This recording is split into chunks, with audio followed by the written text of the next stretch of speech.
The air was heavy with salt, thick enough to cling to skin, and the endless row of waves pounded against the jagged cliffs of the coast. This was not the sea as people know it now. It was wild, cruel, and filled with beasts that would one day be forgotten by time. The horizon was always alive, shadows of titans that moved beneath the water, fins cutting through the surface like blades, and storms that seemed to be born without warning. On a narrow strip of rocky shore where the forest met the ocean, Beauty stood barefoot, her toes digging into the damp sand. She was young, but her eyes carried the wisdom of someone who had seen too much. Her hair, tangled by the wind, whipped around her face as she studied the horizon. She was not like the others in her tribe, too bold, too curious, too unafraid. While the rest avoided the ocean after what had happened, Beauty stood watching it, her gaze sharp and restless. Beside her, like a shadow carved out of stone, stood the beast. He was massive, shoulders like tree trunks, arms wrapped with scars from countless battles. His face was broad and stern, his jaw strong, and his presence commanded fear and awe. Many whispered that he was not entirely human, that some ancient spirit of the wilderness had built into him at birth. Whatever the threat, the beast carried power in every movement. Yet with Beauty, his eyes softened, and his silence was not heavy but protective. The tribe had moved toward the ocean weeks ago, hoping for food. The forests had grown dry, the herds of giant deer and wild oxes had moved elsewhere, and hunger pressed against their ribs like a predator. The sea promised abundance, fish, shellfish, and strange creatures that could be pulled from tide pools. But instead of plenty, they found terror. It began with whispers. Hunters missing, nets pulled into the waves and shredded. Then come the bodies, half-eaten, broken, thrown against the shore by the tide. The first time the tribe saw the creature, they thought it was a spirit, a monster spat out by the ocean each left to punish them. The king crab, it rose from the depths like a nightmare-driven flash. Its shell gleamed black and red, so large that even the beast seemed small before it. Its legs, armored and jagged, moved with terrifying speed, each one the size of a tree trunk. Its claws cold crushed stone, and its eyes, gleaming, cold, ancient, watched with a hunger that went beyond instinct. The king crab had claimed the rocky bay as its kingdom, and it defended it with fury. Every attempt to fish near the rocks ended with screams and blood. The tribe cowered, some whispered of leaving, of moving deeper inland to starve rather than face such a beast. Others prayed to the spirits of the sea, leaving offerings of shells and fire at the tide's edge. But nothing changed. Hunger grew sharper, and fear pressed down like a storm cloud. It was then that Beauty and the beast stepped forward. The beast had carried back too many broken bodies, had seen too many lives ended by the monster's claws. His rush was boiling, his fists clenched as to the earth each leaf might shatter under his grip. But it was Beauty, with her quick mind and sharp eyes, who first spoke the truth. If we do nothing, we die. If we run, we starve. But every beast, no matter how large, has our weaknesses. The tribe listened, some with hope, some with fear. Only the beast stood beside her without question, his silent presence a promise. That night, under the swelling glow of the moon, Beauty knelt by the fire. The flames flickered across her face as she scratched lines in the dirt with a sharpened stick. As she drew the shape of the king crab, its long legs, its claws, its hard shell.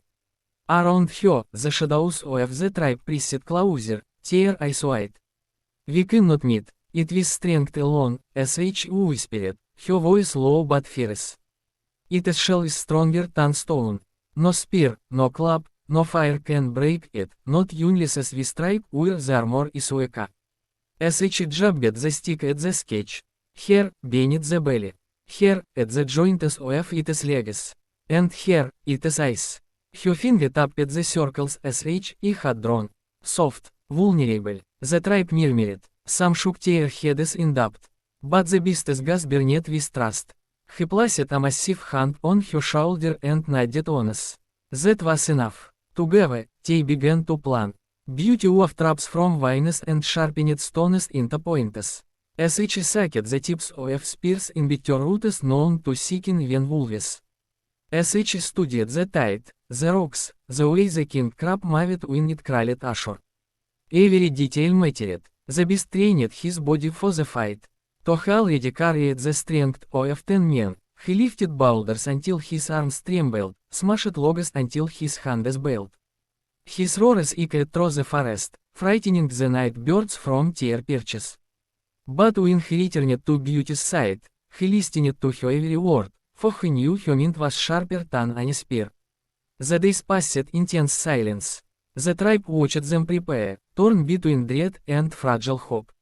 Mothers clutched their children, hunters sharpened their weapons and none had the courage to stand beside the pair. Beauty and the Beast did not ask them to.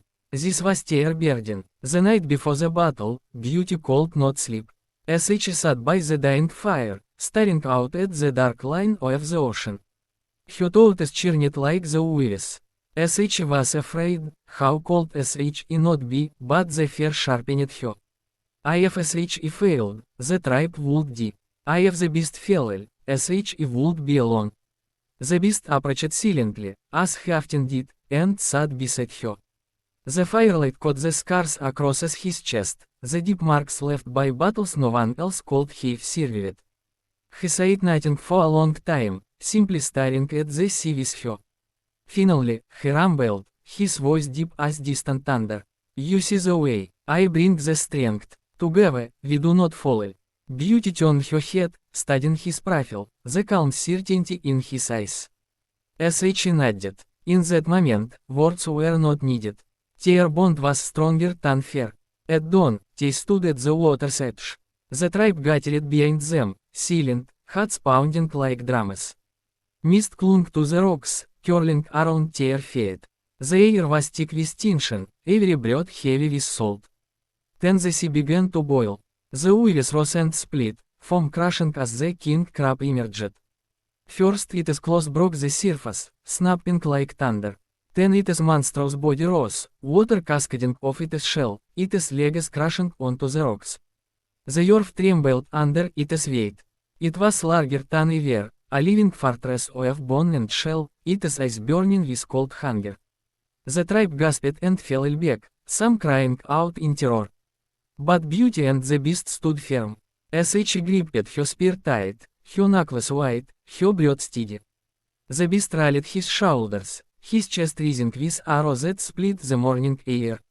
The king crab answered with a screech that rattled the cliffs. The battle had begun, the king crab lurched forward, water cascading off its monstrous shell as its claws clashed like thunder. The air filled with the sting of brine and rot. Its first strike shattered the rocks where Beauty had stood seconds earlier, stone shards flying like arrows. The ground quaked beneath its weight, and for a heartbeat, the tribe thought the world itself was breaking. Beauty dove behind a jagged outcrop, sand and grit clinging to her skin. As each clutched her spear so tightly her palms ached. Her heart raced, but her mind sharpened. As each scanned the creature, looking not at its book but at its rhythm, how its legs moved, how its claws rose and fell. Every beast had a pattern. As each only had to see it. The beast roared, throwing himself forward. His roar echoed across the cliffs, louder than the crash of waves. He slammed into one of the monster's legs, grappling the armored limb with all his strength. His muscles bucked, his veins standing out as he pushed back. For a fleeting moment, it looked as though he could hold it, until the claw swung. It struck with the force of a landslide, throwing him across the sand. He crashed into the rocks with a bone-jarring thud but rose again, blood streaking down his face, his eyes blazing with fury. He bellowed and charged once more, unbroken. The tribe gasped, fear rippling through them. Some turned aside to flee, but Beauty's voice rang out, sharp and clear. Do not run, watch, and remember, this is how a beast falls. Her words froze them in place. They stared, wide-eyed, caught between terror and awe. Beauty darted along the rocks, circling the monster. The crab's massive claws swept after her, smashing stone to dust, but SH was quick, faster than the lumbering titan could follow. SH spotted the gaps in its armor, the soft underparts near its joints. With a cry, SH leaped, driving her spear deep into the joint of one leg. The crab shrieked, a sound like grinding stone and tearing metal. Its leg buckled, and the beast stumbled slightly, dragging each leg awkwardly. Now, SH shouted. The beast seized a jagged boulder, veins bulging as he heaved it above his head. With a roar, he brought it down on the crab's eye. The shell cracked, black ichor spraying out. The monster thrashed, claws snapping wildly. The impact shook the cliffs, sending smaller rocks tumbling into the surf. The sea itself seemed to rush with the creature's fury. Waves surged higher, slamming into the rocks as if the ocean sought to protect its champion. The king crab flailed, one claw smashing into the ground where the beast had stood. He rolled aside, narrowly avoiding being crushed, and rose with another roar. Beauty, meanwhile, scrambled to retrieve another spear. Her first weapon was snapped into by the crab's thrashing. SH seized a new one from the bundle he had prepared. Its tip hardened in fire and lasted with bitter roots. SH dodged between rocks, using the terrain to stay out of reach. Every step, every breath, every strike was guided not by fear but by cold focus. SH knew the creature was powerful beyond measure, but it was not invincible. Nothing was. The beast leaped onto its back, clinging to the ridges of its shell like a wild animal. He raised another boulder and smashed again and again into the cracked eye, widening the wound, driving his fury into the monster's skull. The crab screeched, bucking and thrashing, trying to shake him free. Beauty saw her chance. As the monster reared, its underside lifted above the rocks. SH darted in, her spear aimed true, and drove it deep into the soft flesh beneath its belly. The spear sank halfway before splintering under the pressure, but the wound gushed black ichor. The crab's scream split the air, shaking the very ground beneath them. Its claws slammed wildly, smashing boulders to dust, sending shards flying like blades. One claw caught Beauty's side, grazing her ribs and hurling her into the sand. Pain seared through her body, and for a moment her vision blurred. But SH forced herself up, clutching her side, teeth gritted. Beast, SH cried, her voice raw. Drive it down, the beast roared in answer. With a savage heave, he jammed the remains of his boulder into the crab's eye socket, twisting and tearing. The monster's legs buckled. It collapsed, slamming onto the rocks with such force that the ground shook. But it was not dead. Its claws still thrashed, its legs scraping desperately. It tried to rise, dragging each leg toward the water, toward the safety of the sea. If it reached the depths, it would return, wounded, but alive, stronger next time. Beauty staggered to her feet, her body screaming in pain. SH seized a broken spear and rushed forward, plunging it again into the soft joint of a leg. SH screamed with effort, twisting it deeper.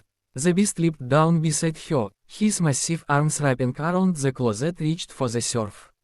With a roar that shook the cliffs, he wrenched it back, muscles straining until the joint cracked with a sickening snap.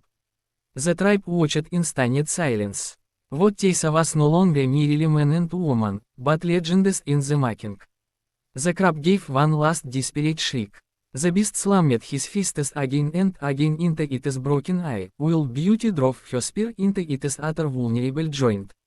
Finally, with a shudder that shook the shore, the monster collapsed completely.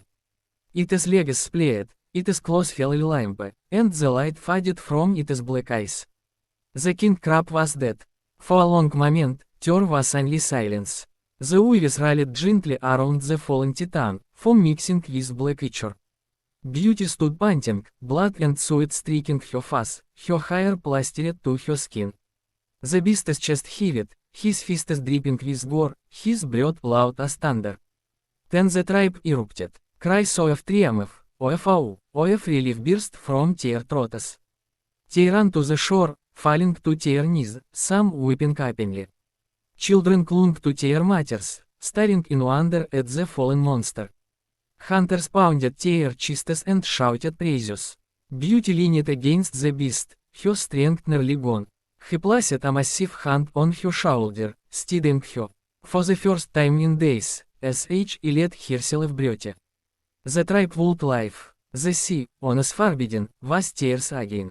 That night, they feasted on the meat of the fallen king crab, roasting its flesh over roaring fires.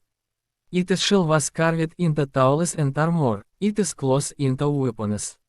Songs were sung around the flames, songs that would echo for generations. And at the heart of it all, Beauty and the Beast sat side by side, silent, their eyes meeting only honest. No words were spoken, but in that gaze lay everything, the trust, the battle, the bond that had carried them through. They had faced the ocean's terror, and they had won. Yet, as Beauty stared into the fire, a thought flickered in her mind: the sea was vast, deeper than any I could see. And for every monster that fell, there were others waiting, hidden in the dark.